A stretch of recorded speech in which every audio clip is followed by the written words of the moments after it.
Hello students, स्वागत है आपका डिफेंस ट्यूटर के इस वीडियो में। आज के इस वीडियो में हम बात करेंगे इंडियन नेवी, डबल ए और एसएसआर के रिगार्डिंग मैथ्स के प्रैक्टिस सेट नंबर 12 को। इससे पहले हमने आपके लिए 11 और भी प्रैक्टिस सेट्स को दिया है, तो जिन लोगों ने उन प्रैक्टिस सेट्स को नहीं देखा है तो प्लेलिस्ट से जाकर आप सभी प्रैक्टिस सेट्स को देख सकते हैं। आज की इस वीडियो में हम मैथ्स से रिलेटेड क्वेश्चंस को करने वाले हैं, तो चलिए इस वीडियो को स्टार्ट करते हैं। और आपको बता दें कि इन वीडियोस के पीडीएफ को डाउनलोड करने के लिए डिस्क्रिप्शन बॉक्स में लिंक दिए जाएंगे। लिंक पर क्लिक करके पीडीएफ को डाउनलोड कर लीजिएगा, या फिर सिंपली आप टेलीग्राम चैनल को ज्वाइन कर लीजिए। आपको डायरेक्टली टेलीग्राम चैनल पे पीडीएफ के लिंक प्रोवाइड करवा दिए जाएंगे।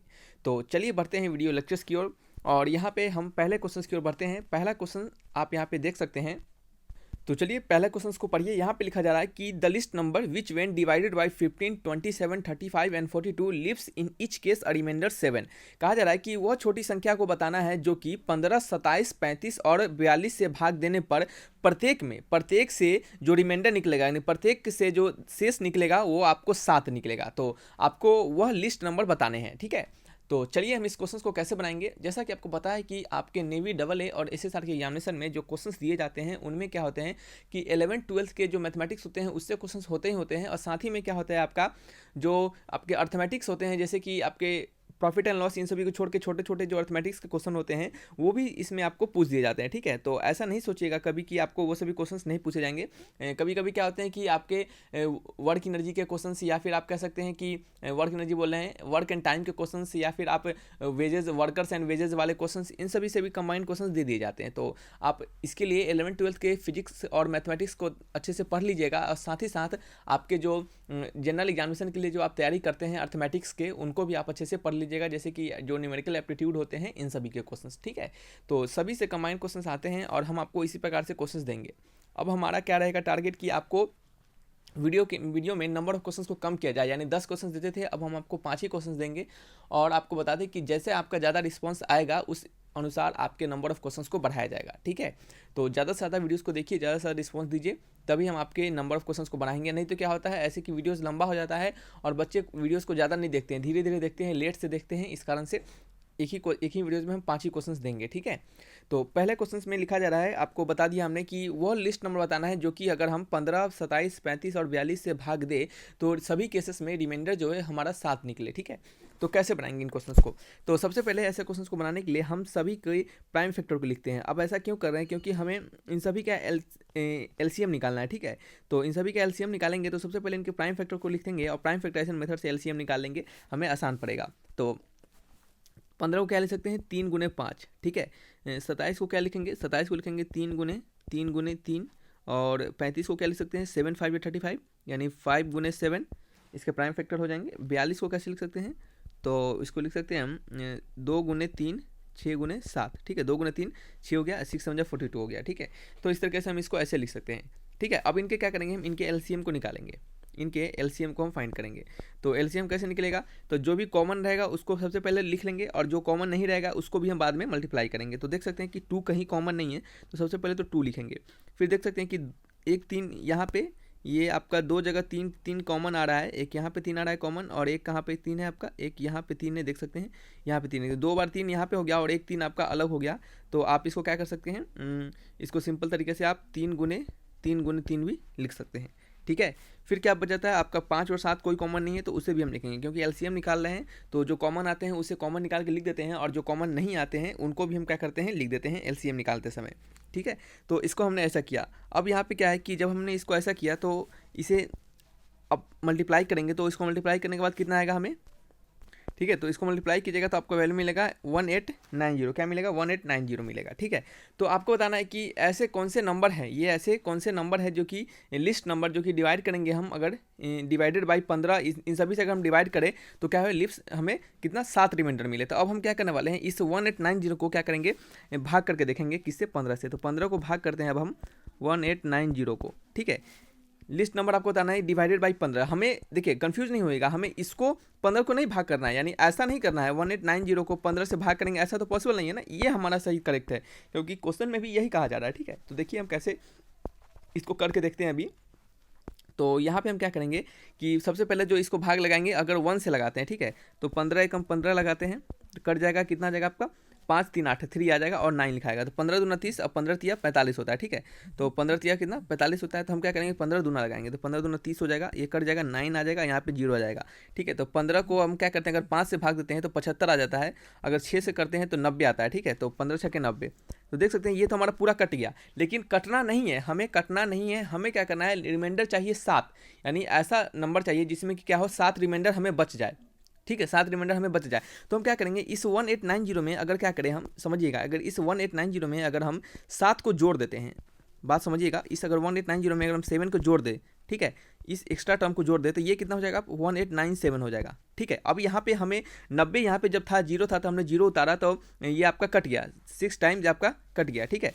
तो एक सेकंड लगिए, कुछ छूट गया लगता है, यहाँ पे 2 छूट गया, ठीक है, अब हो गया, ठीक है। तो यहाँ पे हमने जब 6 टाइम्स लगाया तो 15 छक्के 90 आता है, तो यहाँ पे कट गया। लेकिन अगर यहाँ पे 1897 आता, अगर 1897 आता तो यहाँ पे 7 उतरता और यहाँ पे भी 7 उतरता, तो 15 छक्के 90 होता और लास्ट में क्या होता है, यहाँ पे 97 में से 90 जाता तो 7 आपका बच जाता, और यही 7 रिमाइंडर आपका यहाँ पे सभी में बच जाता, ठीक है। सभी में आपको इसी तरह डिवाइड करके देखते तो आपको सभी में बच जाता। तो आपको क्या करना होता है, एलसीएम निकालिए और जितना रिमाइंडर आपको चाहिए होता है उतना क्या कीजिए, उसमें ऐड कर दीजिए, वही आपका क्या हो जाएगा, आंसर हो जाएगा। तो इसका आंसर क्या हो जाएगा, 1897, ठीक है। 1890 का यदि अगर आपके ऑप्शन में दिया होता तो आप उस ऑप्शन को सही नहीं करते, ठीक है, क्योंकि गलत हो जाएगा। क्योंकि अगर आप 1890 को सही करेंगे तो क्या होगा कि वो प्रॉपर अच्छे तरीके से डिवाइड हो जाएगा, यानी जिसका रिमाइंडर 0 आ जाएगा, लेकिन आपको 0 रिमाइंडर नहीं 7 रिमाइंडर चाहिए, ठीक है। चलिए नेक्स्ट क्वेश्चन की ओर बढ़ते हैं। क्वेश्चन नंबर 2 में पढ़िए क्या लिखा जा रहा है। तो यहाँ पे लिखा जा रहा है कि what is the derivative of tan inverse root under 1 - x upon 1 + x, ठीक है। तो मानते हैं y इज इक्वल टू, ठीक है, हमारा क्वेश्चन है y is equal to tan inverse root under 1 - x, ठीक है, क्या है 1 - x अपॉन क्या है 1 + x, ठीक है, यही है। तो हम क्या करेंगे, इसको सबसे पहले डेरिवेटिव करने से पहले, इसके डिफरेंशिएशन करने से पहले हम इसको थोड़ा सा शॉर्ट बनाने का प्रयास करेंगे। शॉर्ट बनाने का इसके लिए प्रयास करेंगे क्योंकि इसका डेरिवेटिव करने में हमें लंबा पड़ जाएगा, ठीक है। लेकिन अगर इसको हम शॉर्ट करते हैं, छोटे टर्म में ला देते हैं, तो हमें आसान पड़ेगा इसको डेरिवेटिव करने में, ठीक है। तो चलिए देखते हैं कैसे कर सकते हैं इसके डेरिवेटिव को। हम मानते हैं कि x equal to cos theta, ठीक है, हम x इक्वल टू x को कॉस थीटा मान लेते हैं। तो ये आपका हो जाएगा tan inverse root under 1 - cos theta upon क्या हो जाएगा, 1 - cos theta upon 1 + cos theta, ठीक है, समझ रहे हैं। अब चलिए यहाँ पे y इज इक्वल टू क्या हो जाएगा, इसको तोड़िए, इसको फर्दर तोड़ेंगे तो ये आपका हो जाएगा tan inverse root under 1 - cos theta को हम क्या लिख सकते हैं, 2 × sin² θ/2 लिख सकते हैं, ठीक है। 1 + कॉस थीटा को क्या लिख सकते हैं, 2 × cos² θ/2 लिख सकते हैं, ठीक है। अब देखिए 1 - cos 2 थीटा को हम क्या लिख सकते हैं, 1 - cos 2 थीटा को हम लिखते थे 2 × sin² थीटा। ऐसा कैसे लिखते थे, जब यहाँ पे 2 थीटा रहता था तो इसका हाफ करके यहाँ पे लिखते थे, ठीक है। तो यहाँ पे जब थीटा है तो इसका हाफ करके क्या होगा, θ/2 होगा, ठीक है। तो कंफ्यूज नहीं होइएगा, तो हमने ऐसा किया। अब क्या करेंगे, जो कटेगा उसको पहले काट लेंगे। तो यहाँ पे देख रहे हैं कि 2 से 2 कट जा रहा है और यहाँ पे tan इनवर्स है रूट अंडर, ये आपका हो जा रहा है tan² θ/2, ये रूट से स्क्वायर कट जाएगा तो ये हो जाएगा आपका tan इनवर्स और यहाँ पे हो जाएगा θ/2, ठीक है, यहाँ पे tan θ/2 हो जाएगा। अब tan इनवर्स से tan निकल जाएगा बाहर तो θ/2 आ जाएगा। तो y का वैल्यू आपको क्या मिल गया, θ/2 मिल गया, ठीक है। y का वैल्यू आपको क्या मिल गया, θ/2 मिल गया। नेक्स्ट पेज लेंगे, क्वेश्चन नंबर 2 का आंसर है ये, ठीक है। नेक्स्ट पेज लेंगे, हमें y का वैल्यू क्या मिल चुका है, θ/2 मिल चुका है। हमने क्या माना है, x का वैल्यू cos थीटा, x को हमने क्या माना है cos थीटा, तो थीटा इक्वल टू क्या हो जाएगा, cos इनवर्स x हो जाएगा। थीटा इक्वल टू क्या निकल जाएगा, cos इनवर्स x निकल जाएगा। तो यहाँ पे डाल देंगे 1/2 बाहर आ गया और cos इनवर्स x हो गया। तो y का वैल्यू आपको क्या मिल गया, half of cos inverse x, ठीक है। अब हम क्या करना है, अब हमें dy/dx निकालना है क्योंकि इसका डेरिवेटिव हमें फाइंड करना था। तो चलिए अब डेरिवेटिव फाइंड कर लेते हैं। तो हाफ तो बाहर आ जाएगा और cos इनवर्स का डेरिवेटिव क्या होता है आपका 1/√1 - x², यही होता है cos इनवर्स x का डेरिवेटिव। तो इसका आंसर क्या हो जाएगा, dy/dx का value half of 1/√1 - x²। Option match कीजिएगा, 1/2 × 1 - x²। Option number B is the correct answer, ठीक है। सिंपल क्वेश्चन था, बस आपको इसको सबसे पहले सॉर्ट करना था। आप अगर इसको सॉर्ट नहीं करते, डायरेक्टली इसे डिफरेंशिएट करते, इसको डायरेक्टली डिफरेंशिएट करते तब भी आंसर आता, ठीक है। जैसे डायरेक्टली डिफरेंशिएट कैसे करते, सीधे dy/dx लिखते और 1 tan इनवर्स x का डिफरेंशिएशन क्या होता है, 1/1 + x² होता है। तो हम क्या करते हैं 1/1 + √1 - x अपॉन 1 + x का होल स्क्वायर, इसको क्या करते सॉल्व करते और हमारा वैसे भी आंसर आता, ठीक है। आप करके देख लीजिएगा। चलिए तो इसको मिटा देते हैं ऐसे हम, ठीक है। आपको समझाने के लिए हमने ये बताया है, जो सही तरीका होता है यही तरीका होता है। इस तरीके से क्या होते हैं, कम समय में आपके आंसर आ पाते हैं। नेक्स्ट है क्वेश्चन नंबर 3। यहाँ पे लिखा जा रहा है कि f(x = 2x upon log x increasing in, ठीक है। आपको कहा जा रहा है कि ये जो फंक्शन है ये कहाँ पे इंक्रीज करेगा, ठीक है, ये जो फंक्शन है ये कहाँ पे इंक्रीजिंग होगा, ठीक है। तो कैसे फाइंड करेंगे इसको हम, चलिए तो क्वेश्चन नंबर 3 को बनाइए। यहाँ पे लिखा जा रहा है कि f x equal to 2x upon log x, ठीक है, ये x है, समझ रहे हैं, ये क्या है, यहाँ पे x लिखा हुआ है, यहाँ पे छूट गया है इसे, इज इंक्रीजिंग इन, ऐसा पूछा जा रहा है आपसे, ठीक है। तो ये आपका किस में इंक्रीजिंग है, तो सबसे पहले इंक्रीजिंग और डिक्रीजिंग बनाने के लिए हमने आपको प्रीवियस अगर वीडियोस आपने देखा होगा, प्रीवियस मैथ्स के प्रैक्टिस सेट्स को अगर आपने देखा होगा तो वहाँ पे हमने आपको बताया है कि कैसे हम किसी फंक्शंस की इंक्रीजिंग और डिक्रीजिंग बताते हैं कि हमारा फंक्शन किस इंटरवल में इंक्रीजिंग है या फिर डिक्रीजिंग है। तो सिंपल यहाँ पे हमने आपको बताया था कि आपको इंक्रीजिंग और डिक्रीजिंग फाइंड करने के लिए सबसे पहले आपको क्या करना पड़ेगा, एफ डैश एक्स को अगर यहाँ पे इंक्रीजिंग कह रहा है तो आपको क्या करना पड़ेगा, एफ डैश एक्स को ग्रेटर देन 0 करना पड़ेगा, और यहाँ से इस इनइक्वालिटी को सॉल्व करने के बाद जो भी आपको वैल्यू मिलेगा, जो भी इंटरवल मिलेगा वही आपका आंसर होगा, ठीक है। और इसको सॉल्व करने के बाद हम क्या करते हैं, इसको सॉल्व करने के बाद हम साइन इसकी मेथड का प्रयोग करते हैं और वहाँ से अपने आंसर को फाइंड करते हैं। तो सबसे पहले तो हमें एफ डैश एक्स निकालना पड़ेगा, ठीक है। तो फंक्शन का वैल्यू दिया जा रहा है तो यहाँ से हम एफ डैश एक्स फाइंड करेंगे, तो कैसे होगा, तो यहाँ से फाइंड करेंगे तो सबसे पहले क्या करेंगे, नीचे वाले को स्क्वायर करेंगे, यू अपॉन वी पे डिफ्रेंशिएट करते हैं इसको, तो लॉग एक्स का होल स्क्वायर, फिर क्या करते हैं नीचे वाले को ऊपर लिखते हैं साइड में, और 2x का डिफ्रेंशिएशन करेंगे तो क्या आ जाएगा, सिंपल 2 आ जाएगा, ठीक है। माइनस का साइन देंगे, 2x को बाहर निकालेंगे और नीचे जो लिखे हुए हैं उसको डिफ्रेंशिएट करते हैं, यानी लॉग एक्स को डिफ्रेंशिएट करेंगे तो लॉग एक्स का 1/x हो जाएगा, ये x से ये x कट जाएगा, तो यहाँ पे 2 कॉमन ले लेंगे तो क्या हो जाएगा, log x minus 1 upon log x का होल स्क्वायर, ठीक है। ये हमें एफ डैश एक्स का वैल्यू मिल चुका है। अब क्या करना है हमें, जब जैसे ही हमें एफ डैश एक्स का वैल्यू मिल गया तो हम क्या करेंगे, इसको ग्रेटर देन 0 के बराबर कर देंगे, ठीक है। क्यों ग्रेटर देन 0 करेंगे, क्योंकि हमें इंक्रीजिंग कहा जा रहा है, इंक्रीजिंग कहा जाएगा तो फंक्शन एफ डैश एक्स क्या होगा, ग्रेटर देन 0 होगा, ठीक है। तो इसको हम जब 0 से बड़ा करेंगे, जैसे 2 into log of x minus 1 upon log of x का होल स्क्वायर, यही है ना, इसको ग्रेटर देन 0 करेंगे तो ये क्वांटिटी तो 0 से इधर मल्टीप्लाई करेंगे क्रॉस तो हट जाएगा, तो 2 भी आपका हट जाएगा, तो यहाँ पे क्या हो जाएगा, simple log x minus 1 greater than 0, ठीक है। ये लॉग ई बेस पे है, पता होगा कि जब नहीं लिखा जाता है तो ई बेस पे उसको एज्यूम किया जाता है, ठीक है। तो यहाँ पे हम क्या करेंगे, लॉग ई बेस पे एक्स क्या होगा, ग्रेटर देन 1 होगा, तो यहाँ से अगर हम एक्स का वैल्यू फाइंड करेंगे तो हमें क्या मिलेगा, यहाँ से हमें एक्स का वैल्यू मिलेगा e⁻1, यानी सिंपल कह सकते हैं आप कि जो एक्स होगा वो ग्रेटर देन क्या होगा, ई होगा, एक्स इज ग्रेटर देन ई। अब यहाँ पे देखिएगा कि एक्स इज ग्रेटर देन ई, यानी कहने का मतलब कि एक्स जो होगा ई से आगे, यानी ई से आगे, एक्स इज ग्रेटर देन ई का मतलब ई से आगे, तो हम इसको लिख सकते हैं कि एक्स का जो वैल्यू होगा बिलोंग्स करेगा किससे, कहाँ पे, एक्स का वैल्यू जो होगा वो आपका बिलोंग करेगा किससे, ई से इन्फिनिटी के बीच में, ठीक है। कहाँ से, ई से इन्फिनिटी के बीच में, ई से आगे जब लिया जाता है तो इन्फिनिटी ले जाएगा, किसी के भी आगे जो होगा तो वहाँ तक पॉजिटिव वैल्यू जब लेंगे तो क्या लेंगे, इन्फिनिटी तक ही लेंगे, तो हमारा जो एक्स का इंटरवल होगा वो क्या होगा, ई से इन्फिनिटी होगा। यहाँ से ऑप्शन मैच कीजिएगा, option number C is the correct answer. देखिए यहाँ पे साइन इसकी मेथड का प्रयोग करना जरूरत नहीं पड़ा, क्यों नहीं पड़ा, क्योंकि यहाँ पे हमें एक्स के सिर्फ एक वैल्यू मिले, यदि हमें एक्स के 2 से ज़्यादा वैल्यू मिलते या फिर 2 भी वैल्यू मिलते तब हम वहाँ पे क्या करते, आपके साइन इसकी मेथड को प्रयोग करते। साइन इसकी मेथड को कैसे बनाया जाता है, कैसे उसका अप्लाई करते हैं, वो हमने प्रीवियस जो प्रैक्टिस सेट्स दिए हैं उनमें जाकर देखिएगा, आपको वहाँ पे अच्छे से समझ में आएगा। इस प्रकार के क्वेश्चंस आते हैं और इस प्रकार के क्वेश्चंस स्कोरिंग होते हैं, इससे आपके जल्दी आंसर आते हैं ऐसे क्वेश्चंस में और आपका स्कोरिंग भी अच्छा हो जाता है। तो आप ऐसे क्वेश्चंस को कभी छोड़िएगा नहीं, क्योंकि ऐसे क्वेश्चंस को छोड़ते हैं तो सिलेक्शन के चांसेस बिल्कुल क्या होते हैं, घट जाते हैं, ठीक है। तो ऐसे क्वेश्चंस को जल्दी नहीं छोड़िएगा, ठीक है। तो चलिए नेक्स्ट क्वेश्चन की ओर बढ़ते हैं। नेक्स्ट क्वेश्चन हमारा क्वेश्चन नंबर 4 है। यहाँ पे लिखा जा रहा है कि if a b c d are positive real numbers, ठीक है, ए बी सी डी क्या है, एक पॉजिटिव रियल नंबर्स है, then limit p tends to infinity 1 + 1 upon a plus p b क्या है, उसका होल पे पावर क्या है, सी प्लस डी पी, ठीक है। यहाँ पे जो वेरिएबल है वो क्या है, आपका पी है, याद रखिएगा पी क्या है, यहाँ पे वेरिएबल है और ए बी सी डी क्या है, एक रियल नंबर है, समझ रहे हैं। चलिए इसको कैसे फाइंड करेंगे, तो इस प्रकार के लिमिट को फाइंड करने का तरीका हमने आपको जो कोस्ट गार्ड की आपको प्रैक्टिसेस दे रहे थे तो वहाँ पे हमने आपको बताया था। जो यहाँ पे मैं आपको बता देते हैं कि जैसे याद रखिएगा कि जब भी आपको limit x tends to infinity दिया रहा है, ठीक है, और आपका क्वेश्चन में limit x tends to infinity रहे और आपका जो क्वेश्चन हो, ठीक है, और आपका क्वेश्चन ऐसे दिया हो 1 + 1 upon a plus b x पर पावर क्या है, सी एक्स प्लस डी, ऐसा क्वेश्चन हो, तो यहाँ पे ऐसे क्वेश्चन को बनाने के लिए हम क्या करते हैं, इस क्वेश्चन का जो सॉल्यूशन होता है उसको हम कैसे लिखते हैं, उस क्वेश्चन का सॉल्यूशन लिखते हैं हम ई टू द पावर, क्या लिखते हैं, e to the power limit x tends to infinity 1 + 1 upon a plus b x minus 1 और इंटू में क्या करते हैं, ये जो ऊपर वैल्यू रहता है उसको सी एक्स प्लस डी कर देते हैं, ठीक है। अब देखिए ऐसा हम कब करते हैं ये तो हमने अभी नहीं बताया, हमने बताया कि इसका सॉल्यूशन को हम ऐसा लिखते हैं, ठीक है, लेकिन ऐसा कब लिखते हैं उस कंडीशन को याद रखिएगा। कंडीशन यहाँ पे होता है, ठीक है, कंडीशन यहाँ पे होता है, उसको लिखिएगा कंडीशन ठीक है। कंडीशन यहाँ पे क्या होता है कि ये जो पूरा लिमिट है ये आपका 1 पे पावर इन्फिनिटी फॉर्मेट का होना चाहिए।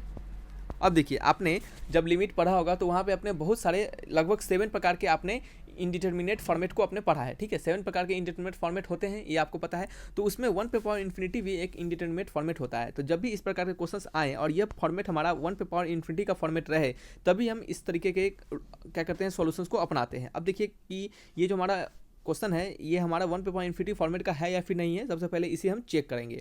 तो कैसे चेक करते हैं, देखिए यहाँ पे क्या है आपका कि अगर यहाँ पे हम एक्स की जगह इन्फिनिटी डालें तो ये क्या हो जाएगा, इन्फिनिटी में अगर इन्फिनिटी समथिंग कुछ जोड़े हैं तो इन्फिनिटी आएगा, तो ये आपका पूरा 1 अपॉन इन्फिनिटी हो जाएगा। और 1 अपॉन इन्फिनिटी का वैल्यू क्या होता है, 0 हो जाता है। तो ये तो वैल्यू खत्म हो गया।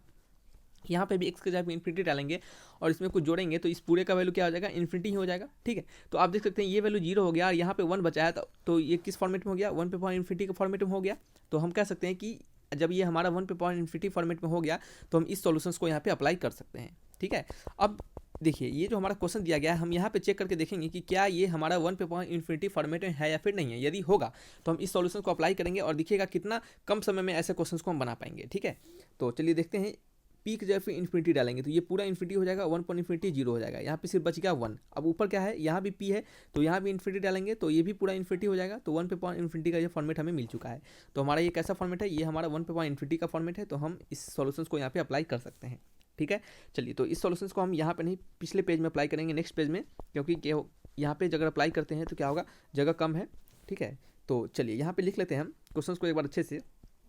Limit p tends to infinity, ठीक है, limit p tends to infinity 1 plus 1 upon a plus p b और उस पर पावर क्या है, c प्लस डी पी, ठीक है, यही है c प्लस डी पी।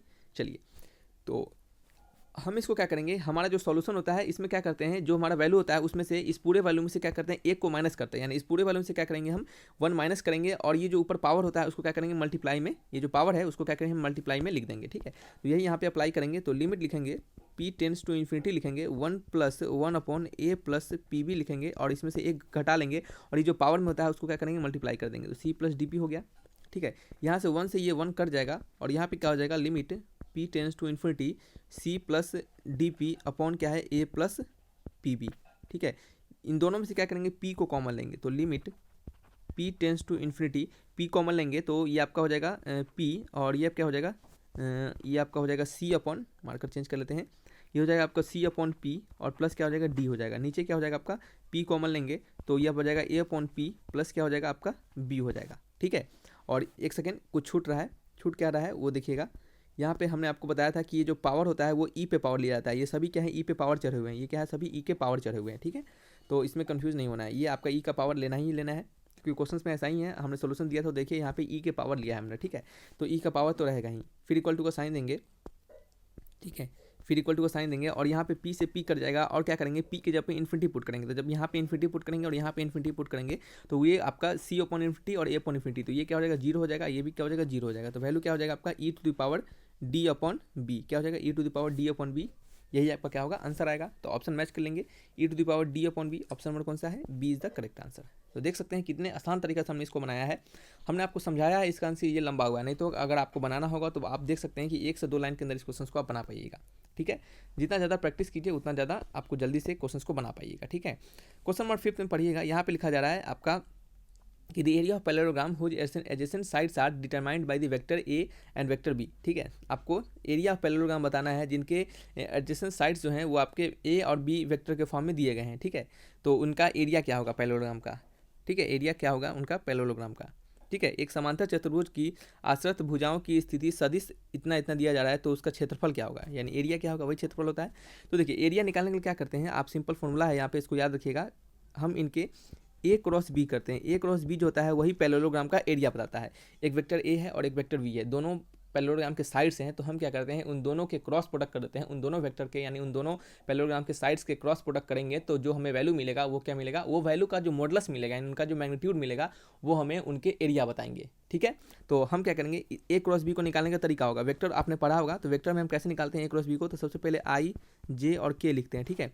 फिर बाद में क्या करते हैं, नीचे जो वैल्यू होता है ए वाले को ए के जो भी कोफिशिएंट होते हैं आई जे के उनको लिखते हैं। तो यहाँ पे 2 1 2 3 है, और बी के जो भी कोफिशिएंट होंगे आई जे के उनको लिखेंगे। तो यहाँ पे -3 है, इसका -2 है और इसका क्या है 1 है, ठीक है। ऐसा करने के बाद क्या करते हैं हम, अब इसको हम डिटरमिनेंट के रूल से तोड़ देते हैं। तो सबसे पहले आई लिखेंगे और इसको तोड़ेंगे, तो ये आपका हट जाएगा और इसको क्रॉस मल्टीप्लाई करेंगे, ठीक है। तो क्या हो जाएगा आपका 2 1 2 और ये 3 2 6 और पहले से माइनस लगता है तो +6 हो जाएगा, तो 6 + 2 कितना 8 हो जाएगा, ठीक है। फिर प्लस में प्लस नहीं माइनस जे लिखेंगे और यहाँ पे ये आपका हट जाएगा और ये आपका 1 हो जाएगा, और ये क्या हो जाएगा 3 3 9 और प्लस हो जाएगा, तो 9 + 1 कितना हो जाएगा 10 हो जाएगा, ठीक है। समझ रहे हैं। फिर क्या लिखेंगे, प्लस लिखेंगे और के लिखेंगे और यहाँ पे क्या करेंगे ऐसे कर देंगे और इसको मल्टीप्लाई करेंगे, ठीक है। तो -2 और +6 हो जाएगा, तो -2 + 6 कितना हो जाएगा 4 हो जाएगा, ठीक है। तो यहाँ पे क्या हो जाएगा प्लस में 4 हो जाएगा, तो इसको अच्छे से लिख लेते हैं 8i - 10j और +4k, ठीक है। इसका हमें क्या निकालना है, मॉडुलस निकालना है। इसका हमें क्या निकालना है, मॉडुलस निकालना है, मैग्नीट्यूड बताना है, क्योंकि हमें एरिया पूछा जा रहा है तो वेक्टर फॉर्म में थोड़ी डालेंगे एरिया को हम। तो इसका मैग्नीट्यूड को फाइंड करेंगे, तो मैग्नीट्यूड कैसे निकलेगा, तो इसका मैग्नीट्यूड निकलता है √8 का स्क्वायर प्लस में -10 का स्क्वायर प्लस में 4 का स्क्वायर, ठीक है। तो इसको सॉल्व कीजिएगा, इसको सॉल्व करने के बाद आपका आंसर क्या आएगा, तो इसे सॉल्व करने के बाद जो आंसर आएगा वो क्या आएगा √180, ठीक है। तो यहाँ पे जगह नहीं है तो हम क्या करते हैं यहाँ पे लिख देते हैं, ठीक है। एरिया इक्वल टू क्या हो जाएगा √180 और इसको सॉल्व करेंगे फर्दर, तो इसका वैल्यू निकलेगा 6√5 स्क्वायर यूनिट, ठीक है। स्क्वायर यूनिट क्यों, क्योंकि एरिया है, एरिया हमेशा स्क्वायर यूनिट में ही लिखा जाता है, ठीक है। यहाँ पे यूनिट नहीं दिया गया है तो यूनिट कुछ भी हो अपना वो लगा लीजिएगा, ठीक है। तो इसका आंसर क्या हो जाएगा 6√5 स्क्वायर यूनिट, आंसर हो जाएगा option number A is the correct answer, ठीक है। तो इन तरीके से क्या करते हैं, इन सभी क्वेश्चंस को हम फाइंड करते हैं। तो शायद आपको समझ में आ चुका होगा और ये क्वेश्चंस अब आपको कभी नहीं भूलिएगा, ठीक है। जितना ज़्यादा हो सके आप के पास जो भी बुक्स है उनको प्रैक्टिस करते रहिए, ताकि क्वेश्चंस आपके क्या हो हमेशा कंटिन्यूअस टाइम में आपका रिवाइज होता रहे, ठीक है। तो चलिए रखते हैं इस वीडियो को यहीं पे, मिलेंगे नेक्स्ट वीडियो में। किसी प्रकार का डाउट हो तो कमेंट बॉक्स में जरूर लिखिएगा। Thanks for watching my video, तब तक के लिए बाय बाय।